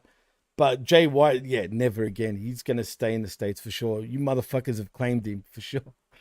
that's funny. Anyway, so we see Finn Balor again backstage asking them to rise again, well, in the ring now, to rise again for the only two-time undisputed tag team champions. Himself and Damian Priest, they're in town, so step up and get whooped down. That was so cheesy. It doesn't matter if you've been here, you came back, or you're new here. You're all officially on notice. As Dominic Mysterio tries to speak, it gets booed down as per usual. And to R-Truth, who thinks he's still part of Judgment Day, funny enough. He says he was looking for the clubhouse to decorate, and it seems like they got lost, and asks where his invitation to the holiday party is. JD McDonough then yells at him, and Damien tells him to take it easy before calling Truth in the ring to hear what he has to say. Ron gets in the ring and says he has a lot of ideas to share with them right here in Cleveland, and Balor then asks to hear them. First off, he thinks they got to kick JD out. I kind of agree. He's sorry, but nobody likes him. Second, DP needs to stop calling himself the boss. That's kind of true. He thinks he's a fantastic boss, though, but it makes Mummy mad, and she gets upset when she's confused, and then we're all confused. Priest then says he's funny and he understands why people like him, and Finn Balor sort of then chimes in that he likes Truth too. Everybody loves R-Truth except Damien, who drops him with a lariat, and Judgment Day put boots to him as the Creed brothers make the save, but get overwhelmed by the damn numbers game themselves. It's just a whole bunch of fucking bullshit going on here. I mean, let's be honest, I'm not even going to go on and on. Until R-Truth came out. Right, this was about to drop down from an A. Because this was... Right. It was funny, like, man. Again, this is these guys coming out saying the same old shit. If I have to hear one more person say... everybody in WWE's on notice, then, well, I don't know what I'll do. I was going to threaten something, but I don't have anything to threaten. I just don't like hearing it, okay? I don't like hearing that. It's so tired. On notice, what does that even mean? Like, oh, I didn't know. Sorry, Judgment Day runs everything. I'm on notice now, okay? Like, what? You don't know? What are you supposed to do with that bullshit? But they keep saying it, and nothing ever happens. So I was about to get annoyed with this, but then R-Truth came out, and he was funny. And once again, we see the Creed brothers. They're kind of all over the show. The only people that showed up more than CM Punk is the Creed brothers.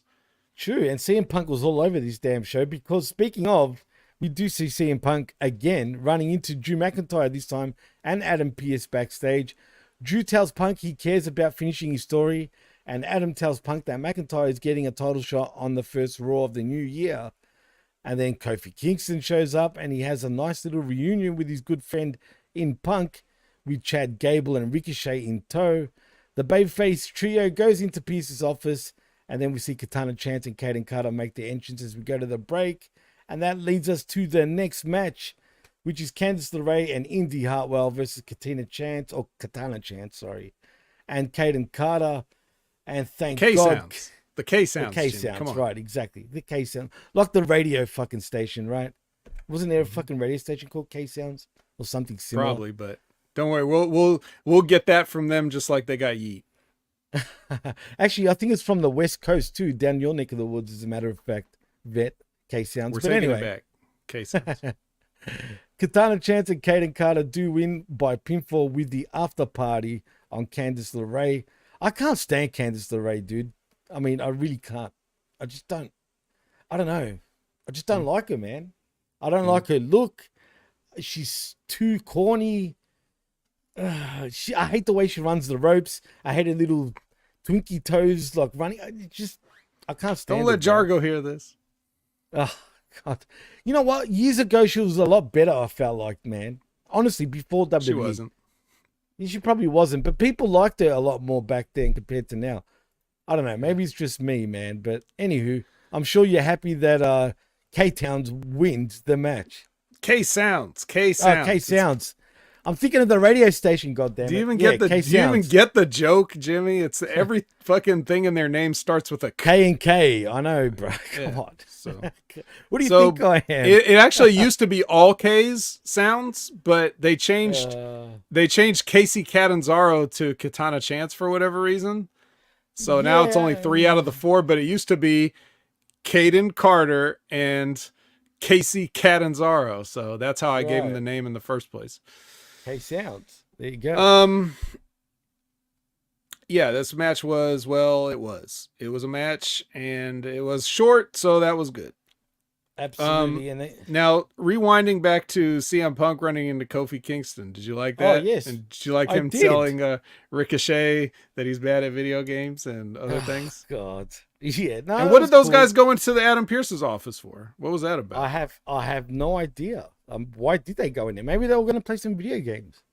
Yeah, maybe. I mean, no Madden tournament starting? Who knows? Maybe. But yeah.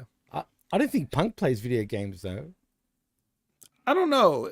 I'm not sure. But yeah, he must have bonded with Kofi back when they were down in OVW because I was here when they were there. Oh, they were close, bro. They were and I don't even remember. I don't remember seeing them together, but I mean, that must have been where they met because. Well, they would have to. I don't know when they would have met before that. Have you interacted with Kofi actually? No, he was only there a very short time. Oh, I don't remember. I may have shook his hand, but when I was watching the Ace Steel interview, I saw that with Rip Rogers. Great interview, man. I forgot he was there when I was there. Like I didn't even remember. I could have met him and forgotten about it completely. But yeah, but Kofi was only there. He was in Deep South and then he came to OVW, but I don't know if he went back to Deep South or if he got called up. I really don't recall, but he wasn't there long. He was only there maybe a few weeks or maybe a few months at most. I guess, they had big things for Kofi pretty fast, except for the Jamaican crap. But, OVW lately has been getting mentioned a lot, dude. It feels like. I mean, everyone's talking about OVW once again. And what's this? I got to ask you this because you're the OVW guy. I got told by Medium 5. Now, I don't know how true this is. So that's why I'm going to ask you because you might have some sort of inside knowledge. But is it true that OVW lost their pay-per-views on Fight TV? What, recently? Yeah. Oh, what the fuck would I know about anything that happened recently? I don't know. Maybe if you I haven't been there in over 15 years. So true. I don't know and what the Rip's hell not goes even on. there either. So, no, I know. I don't know. Maybe you would have heard some sort of, something. But I haven't even heard anything. I don't keep up with anything, dude. Okay. Well, interesting anyway. Nevertheless, I don't know. I just think somehow that's bullshit. But anyway. Well, isn't Fight, didn't that change over? Now it's like the Triller app or something? Yeah, Triller bought Fight TV like 2 years ago, but now they're literally changing the name to Triller. I think from next week, something like that. But anyway, next we see DIY backstage talking about their win last week and being in Johnny Gargano's hometown. Imperium then roll up. Yeah, bad. I agree. Imperium then roll up and Ludwig Kaiser asks about the mystery partner they have, and Tommaso Ciampa tells him not to worry about their teammate, but how Gunther will react when he's disappointed again. Gunther then rolls up to note they're very confident and wishes them luck in finding someone who will associate with them in public. And that's that. We end up finding out who that is, but we'll get to that. It was obvious from the start. They're in damn Cleveland for crying out loud, but whatever. Yeah. But we'll get to that in a moment because next we see, I mean, did you want to say anything about that? Is there anything you want to say? Only that I'm really glad that Ludwig doesn't draw every single word out as long as, I'm quite sure that was probably a Vince McMahon directive, and now people are telling him, you don't have to do that anymore. Yeah, because he'd be like, Vet, I'm here. Yeah. It was so bad. It was so bad. You think that was the worst, the absolute worst. Yeah. Yeah, I don't know why he had to do that. It kind of reminds me of Kenny Omega doing a promo. Like, I have come. No, not even close. No, but even I'm not gonna bury Kenny Omega that bad. This was no. This was clearly. It sounds like he's taking a shit. Like, you know what I mean? Clearly, he was directed to do that because he's not doing it anymore. And I like these vignettes. What's the difference between now and then? Somebody was put in an old folks' home, so. He's draw your own conclusions, bro. He's looking very old right now, man, with the cane and all. But anyway, next we see Becky Lynch is shown backstage to send us to the break. But as we come back, we see Becky Lynch making an entrance. And she decides to get on the mic. She greets Cleveland, cuts to the chase. As she's here, to call Nia Jax out. They've never gone one-on-one in the ring, which surprises me. But they've been linked for 5 years because of the time Nia decked her before Survivor Series 2018 and broke her nose and spread her blood all around her face. Basically, what she's trying to say is that Nia made her. She really did. And she became the man and it was over more so than ever. It may seem petty to bring it up now, but she's petty. And since everyone she's fought has tried to use it as a burn against her, it's time to get to the root of the problem. I've never heard that as a friggin' burn. But anyway, they keep missing each other. Becky main event at WrestleMania and Nia got double ACL surgery because she's so unlikable. But really what she wants to say is because she's so fat, right? I mean, double ACL. Yeah. Come on. Mm-hmm. Deep down, that's what she really means. And that even her own knees won't stand up for her. But now it's 2023 and they're both here and she thinks that. And before she continues, we see Nia Jax coming out. She gets in the ring and on the mic and says she's not fired anymore. She's right here in front of her and better than ever. That punch she just showed, that was a lucky swing that almost ended Becky's career. She didn't even get all of it. Imagine if she had her right in front of her and punched her full force. She wouldn't have gotten back up. Everybody's so mad she broke Becky's face, but this is a contact sport. What else do you expect? Lynch then says she doesn't hold it against her because everyone knows she's the most dangerous woman in the business. Nia says that's why a little bit of ribbing on the square. Yeah, for sure. Like you're saying it in work, like as in it's a work, but you're also telling the truth. Like you are the most dangerous. You have hurt everybody for a shoot. Yeah. Sure, she really has. I mean, which is weird. But anyway, Nia says that's why people haven't stopped talking about her. And ironically, Lynch has her to thank for her career now. Becky says that this is the narrative she has to change because if it was just about a broken face, the people would have checked out the second the blood dried. Well, they kind of did start checking out, let's be honest with it. But anyway. Not then. But it's not then, though, absolutely. Okay, before you just let's stop reading out this entire fucking promo. If you want to watch this shit, go watch it on Hulu or whatever. Listen. All right. Well, this is one of those revisionist WWE history things. Like it's like when they say Austin at King of the Ring 96 said 316 and then he was just over through the roof. No, he fucking wasn't. It took a long time before he got over to the degree that he did. They act like it happened in one night. It did not. Right. Okay. Yeah. It was and the same thing with this Becky thing. She was already over. She got punched. That helped. It gave her the good beauty shot, so to speak. And it gave that iconic moment the same way. The thing that really helped get Austin over, the bleeding in the sharpshooter moment. That's what got him over, really. Which was only like, what was that? Like almost, let me think, like 10 months later after the 316 promo.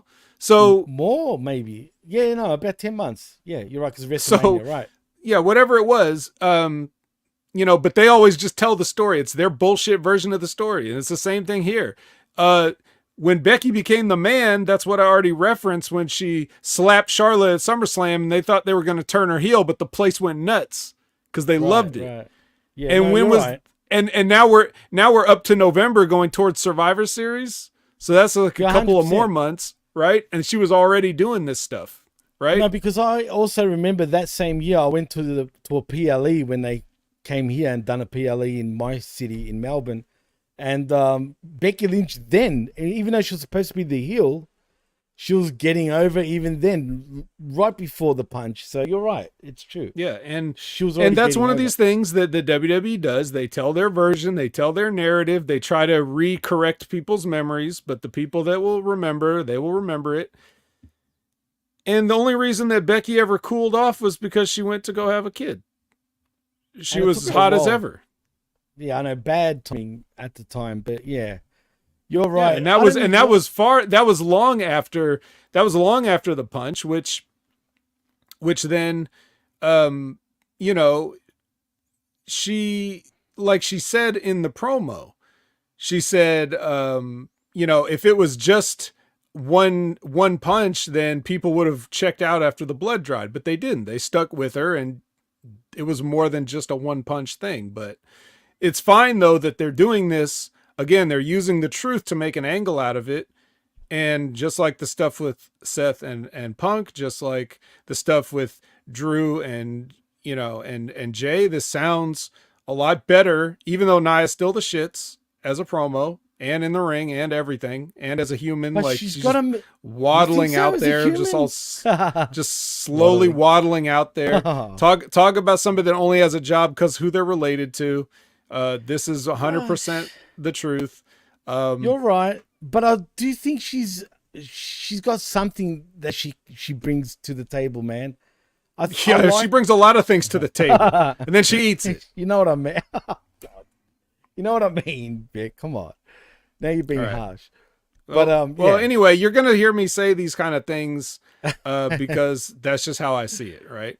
You're not gonna hear me talk about, like, say, a Piper Niven this way, because she can work. And she seems like a nice person, and I don't recall her ever hurting anybody. But Nia Jax is the opposite. She's a nepotism hire. She's just a dump truck worth of pudding in a latex suit, and she's the shits on the mic. So what do you want? So now Becky has to deal with this. Poor Becky. Sorry, I had to. Because that was fire, bro. But Jesus Christ, you must really hate Nia Jax. But anyway, next, see this match. I love Imperium, but I can't stand Gargano and Tommaso Ciampa anymore, man. But the Miz was the star of this match. Let's be honest. Oh my God, the Miz! The Miz is here. Shocking, right? Can you believe it? That was the secret partner. Wow. Ooh. Yeah, but the Miz was red hot. I mean, the fans loved him, dude. And could we possibly... They love him so much they didn't even mind that his punch missed by 6 inches. Well, you know, you just pretend you never saw that. Shit happens. A la carte. Remember, Vet? A la carte. But no, for real, though, do you think the Miz is going to be the one to dethrone Gunther? Is that even a serious question? Like, are you really asking me that, or are you just doing your journalistic integrity thing that you have to ask it? Like, do you really think a bit of column A, a bit of column B? You know what I mean? No, really. I mean, could he be the one they're grooming, possibly? No. To dethrone him? No. Okay, and you're dead serious about that, because it feels like he's gaining momentum, and it feels like I don't know. Look, why would the veteran, beat the sort of up and coming? Even though he's already a star, but you get what I mean by that. Really, the vet shouldn't be beating the younger guy right now. But still, I mean, it's kind of it feels like, I know this is going to sound weird, but does it feel like a retirement sort of gig right now for the Miz? Even though he's not retiring, but it almost feels like a tour. Let's go on the Miz tour, a retirement tour per se, because he's another one like Gordon, who the fans I think have grown to love suddenly. And he's earned his respect. Because I couldn't stand the guy for years. Now, I kind of don't mind him, dude.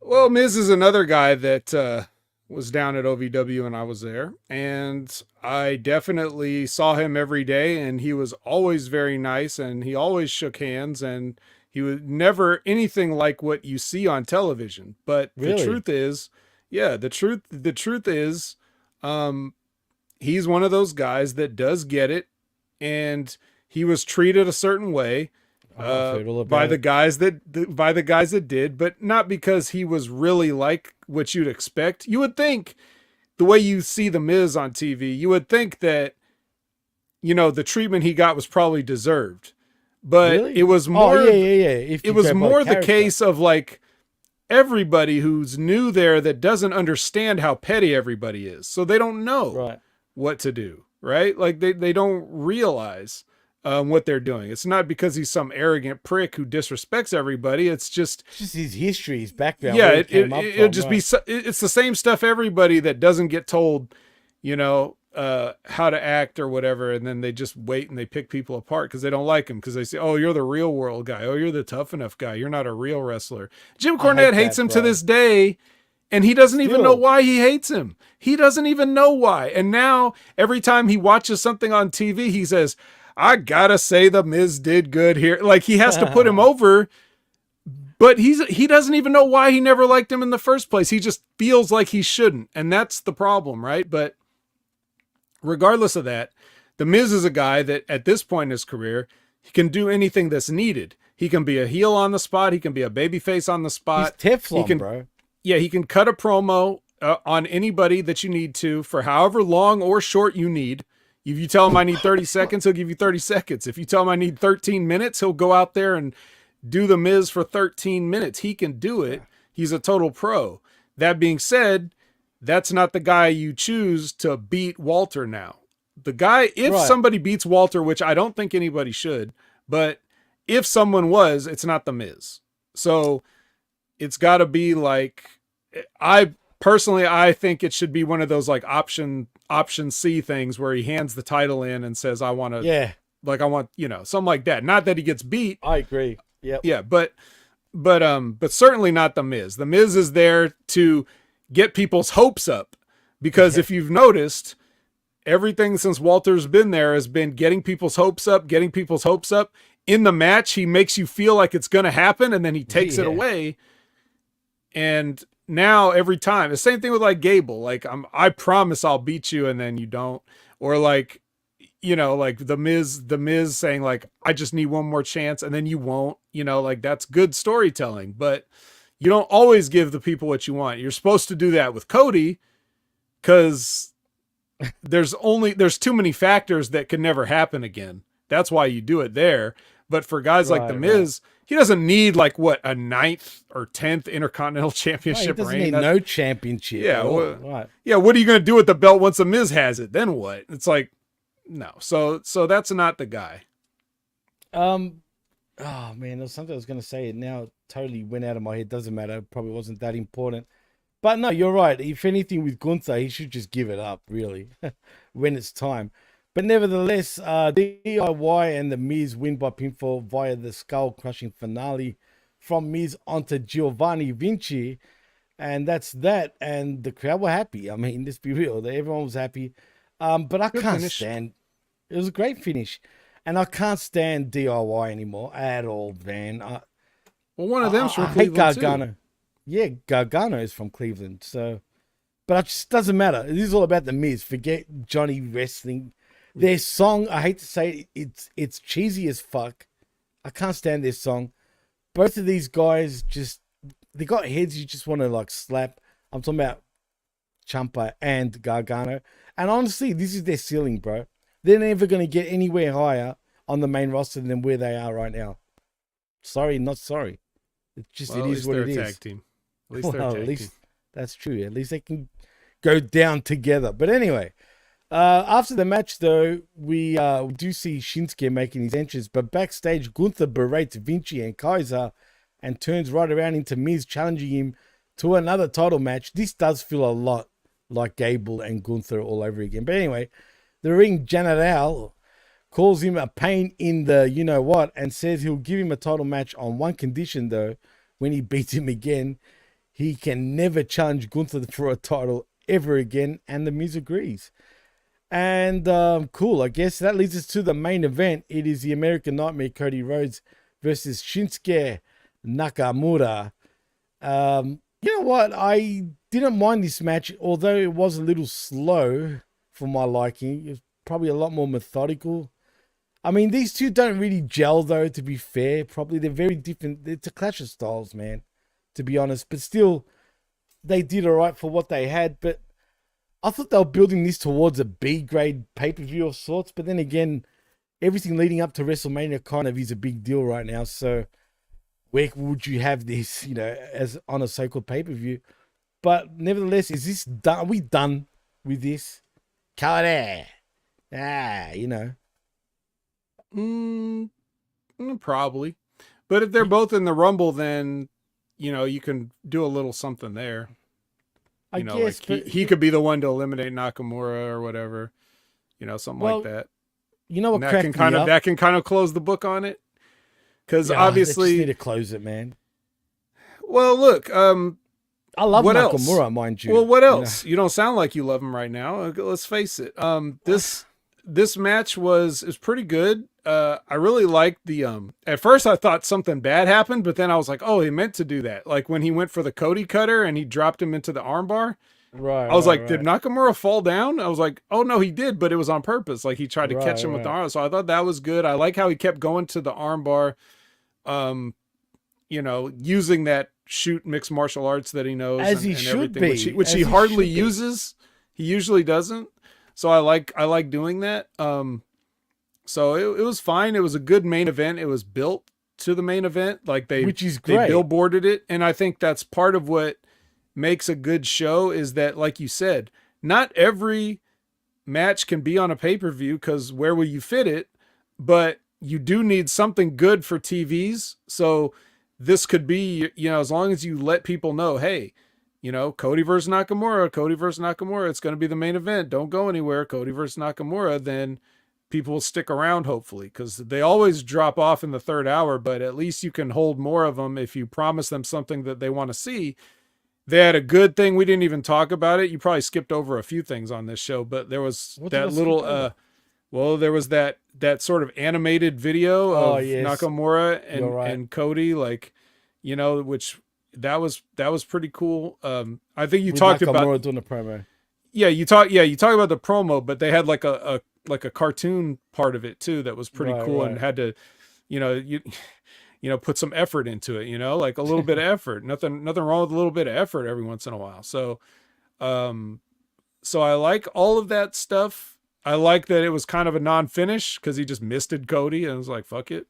Yeah, I know. That was weird though. It's like you missed him and then what? It was over. It was just done. And then the Creed brothers came out again. What's up with this shit, man? Are they Raw now? Are they like, what's going on, man? I'm confused. They've been Raw. Creed but are they officially Raw? Official. It's Adam Pearce. He makes everything official. Come on. True. But they're still on NXT also. No, they're not. I could have sworn I saw them last week on the show, maybe. No, maybe I'm wrong. Shit. Why do I... Anyway, neuralize yourself, Jimmy. Neuralize yourself. Boom, right there. Yeah, so I thought it was a strong end to the show, even though so we didn't get anything resolved.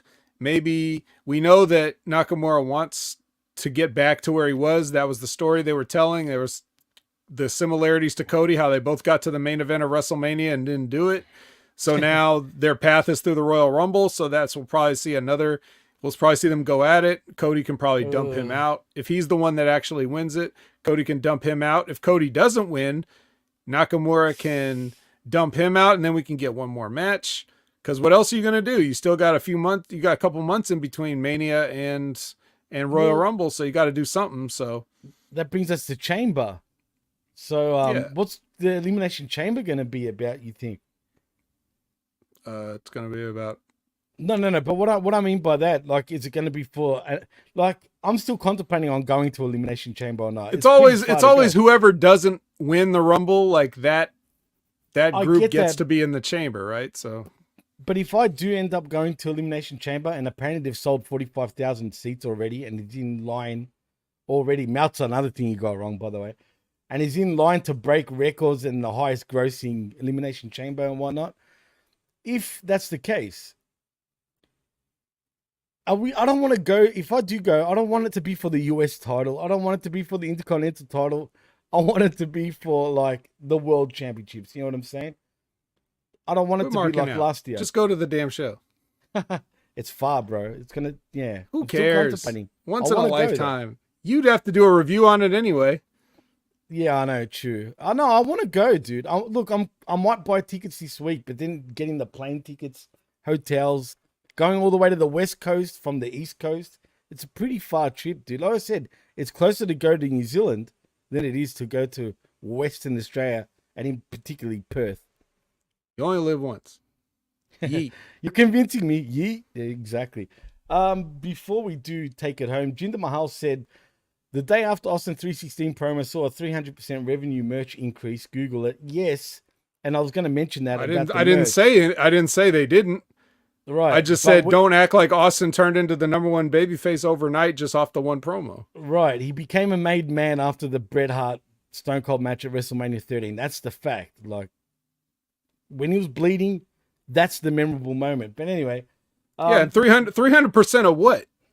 Fucking right. everything was in the toilet in '96. No one was buying no fucking WWE merchandise except for in WCW. Everyone was buying the NWO shirts, and DX wasn't even a thing yet. That's when the merch started going up, including Austin's. 300% could be going from selling 1 T-shirt to 3 T-shirts. What the hell? Mike says, "My boy Jimmy looking like Billy Ho. Who knows where that's from? I don't have an idea." Oh, yeah, true. With the hat, now I get you. I'm fucking, what's his name? Oh, my God. Woody Harrelson. The white guy. Yeah, Woody Harrelson. That's it. I haven't watched that in years, man. I should have known that one. Anyway, Vet, before we go, is there anything else we need to touch on? Or we're pretty much done, you think? No, I think we're pretty much done. I give this show an A. Oh, yeah. That's what I forgot to do. Fucking hell. You know what?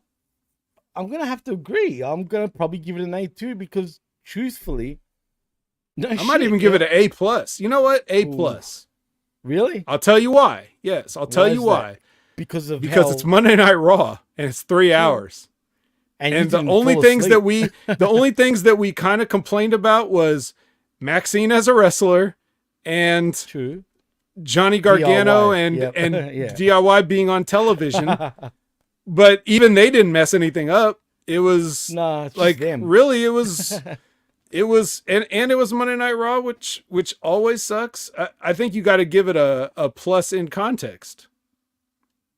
I agree. It's definitely an A, no doubt about it. I mean, by a long shot. Like truthfully, it is the best Raw of the year. Truthfully, too.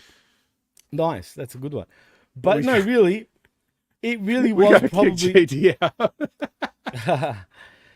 Well, it's true. I actually agree with him. Is he wrong? I mean, well, it's so funny because it's like he just got in after weeks and weeks of them not letting him in, and then he's like, "We got to kick him out." It's so good, and just the way he says it. He's a national treasure for WWE, bro. Like honestly, man, A+.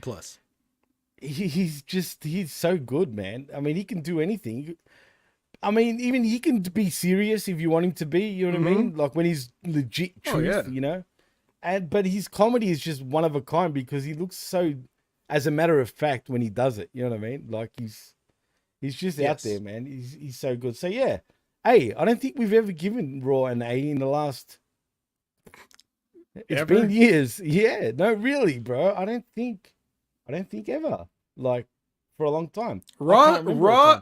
I'm going to say this. Now, it's not like I have a itemized list of every single Monday Night Raw, but I've watched pretty much every Raw. And I think in my life, I may have missed 3 or 4 Raws in my life. Wow. Okay? Whoa. You're telling me from Raw, whenever you started watching it till even now, you still haven't missed a Raw? From 95 on. Yes, So I know it was around for a couple years before that, but from 95 on, I've missed less than 5 Raws probably. 95 was a bad year to watch Raw, by the way. Yeah, but my point is, in my memory of since podcasting has existed, I don't think Raw has put on a show that I would have given an A. They may have done some decent shows here and there, but from top to bottom, I don't think I would have given an A to any Raw. But this show, I'm trying to think. Maybe it's just because the bar is so low, but I'm grading on a curve, and I give this show an A+.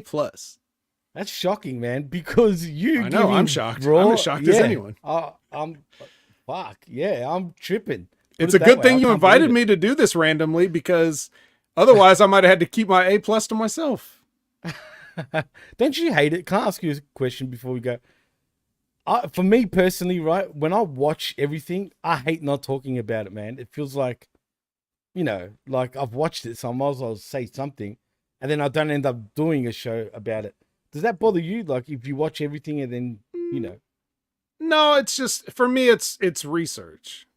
That's how I look at it. So if I use it great. But if not, it still gives me context for anything else I'll talk about, because I can still compare things that I'm talking about to stuff that happened on shows that I didn't talk about.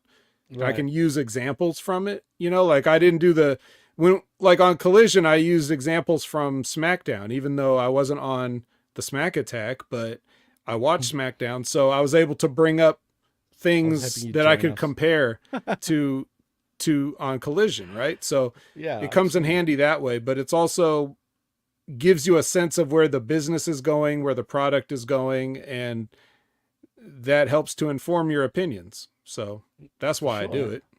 And you are the opinion haver after all. No, absolutely, man. It was a great Raw for sure. It was the only Raw that it didn't feel like a drag. And again, I wasn't fiddling with my phone while watching it.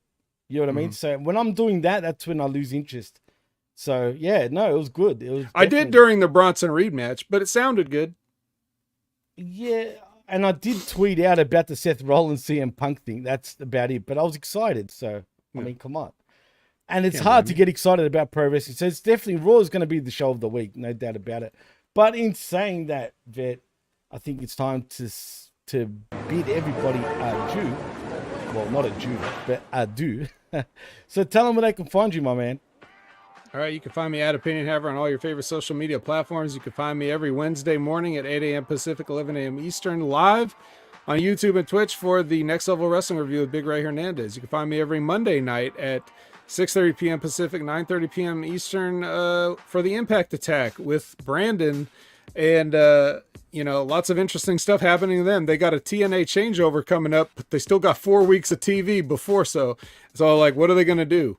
What the fuck? They just had what they advertised as their last Impact match at Final Resolution. Wait. We still got 4 weeks of TV. So it's still fucking Impact Wrestling still? Anyway, check out the Impact Attack for everything that's going on with TNA, Impact, everything. And then definitely check out, what else? I just mentioned The Wreckage every Sunday at 8 a.m. Pacific, 11 a.m. Eastern, or thereabouts, if Jimmy can get his shit together. Because even though he knows there's a scheduled time, he somehow doesn't have everything ready already. He goes to bed without having it already ready for the next day, but that's okay. Well, it'll come on when it comes on. Don't even try to defend yourself, Jimmy. There's no defense for it. We have a concrete time. Speaking of concrete times, you're going to want to check out Wrestling with Rip Rogers every Friday at their concrete time, which changes from week to week. And this week, of course, they had Ace Steel on for 2 hours. You can go watch a 2-hour Ace Steel interview for free on YouTube right now, current, where he talks about a bunch of stuff that you probably want to hear, including how he was at OVW. And I was there at the same time, and I completely forgot, because that's just what happens when you get older. You don't remember stuff. But that's true. Yes, I was at OVW with Ace Steel. Crazy. I would never remembered that if he didn't say it. So not that he mentioned me, but you know what I mean. But yeah, so check that out. Check out the Mark Henry one too if you didn't do that, and check out Stevie Richards. He just did a thing on how to book CM Punk for WrestleMania 40. I say it's Austin. A lot of other people had different plans, including Stevie, so you can see what he thinks about that. Check out his fitness review where he talks about the history of him using fitness bands. Quick little 7-minute video. Check out the tech channel. Check out everything Stevie Richards. That's everything from me, Jimmy. Nice. You know what? That was the quickest you were talking so fast during that, and you still managed to do all that. That's a pro, ladies and gentlemen. Anyway, if you want to follow me, you can on the X or the Twitter, whatever you want to call it, at DJ MassFX. And also you can follow us at the PWC Network. Please like and subscribe at channelattitude.com with $5. And you get the realest talking pro wrestling, but also the best. Also, HameenMediaGroup.podbean.com for our affiliate shows, and at the PWCNetwork.podbean.com, where you can find this show and all of our other shows at the PWC Network. And that's a wrap from me. So in saying that, I am Jimmy T, that is the Vet, and you've been listening and watching the PWC Monday morning, or Tuesday morning, Machismo, right here on the PWC Network, and we're out of here. Peace.